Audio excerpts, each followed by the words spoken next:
good day. I'm Stacey Ann Smith and this is your JIS News for Wednesday, January 21. Small and medium-sized businesses are now poised to gain more access to equity financing through the Jamaica Stock Exchange Junior Market. This is being made possible through a partnership involving the Multilateral Investment Fund of the Inter-American Development Bank and the Jamaica Stock Exchange. The agreement was signed on Wednesday during Day 2 of the 10th Jamaica Stock Exchange Conference on Investments and the Capital Markets. This is an opportunity for the funding to continue and for us to develop this market and, by extension, provide a major avenue for growth in our economy. The announcement was supported by Prime Minister Portia Simpson-Miller. My hope, ladies and gentlemen, is that it will become the norm for the financial resources needed by young entrepreneurs to increasingly be mobilized through the stock market.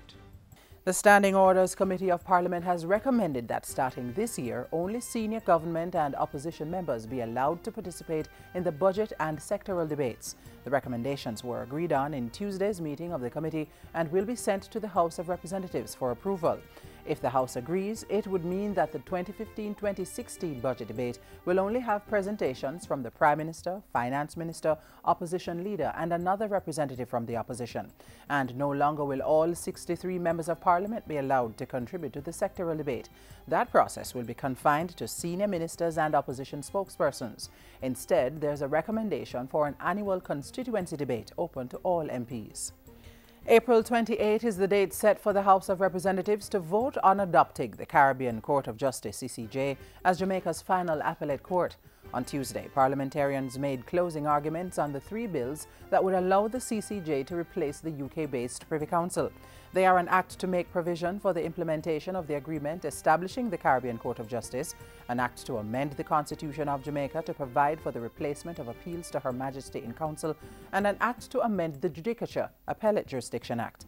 Prime Minister Portia Simpson-Miller closed out the debate, reiterating that a positive vote would result in greater access to justice for the Jamaican people. History and circumstances have now placed the power and duty in our hands by our vote to empower our fellow citizens in that respect. The three bills require a two-thirds majority in both the lower and upper houses of Parliament in order to be passed. Energy Minister Philip Paulwell says government's decision to remove taxes from the importation of solar items and the facilitation of access to financing has led to an expansion in the use of photovoltaic or solar equipment to generate electricity. We have enabled businesses and homeowners to access loans, low interest rate loans, to procure renewables, especially solar. He says persons are also more empowered to sell electricity to the national grid under the net billing system. To date, approximately 220 licenses have been granted, providing about 2 megawatts of power. That has been a tremendous policy move that has encouraged our people to move towards utilizing greater renewable sources. Minister Paulwell was speaking at a solar energy auditing and lighting technologies workshop recently. And finally, children at the early childhood level who have a range of learning disabilities are now getting specialized help through a new project.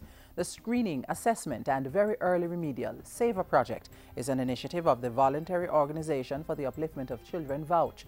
The program, which was launched last Wednesday, provides diagnostic services and support to children ages 2 to 5 years and 11 months. VOUCH Basic School SAVOR project is the only one of its kind in Jamaica.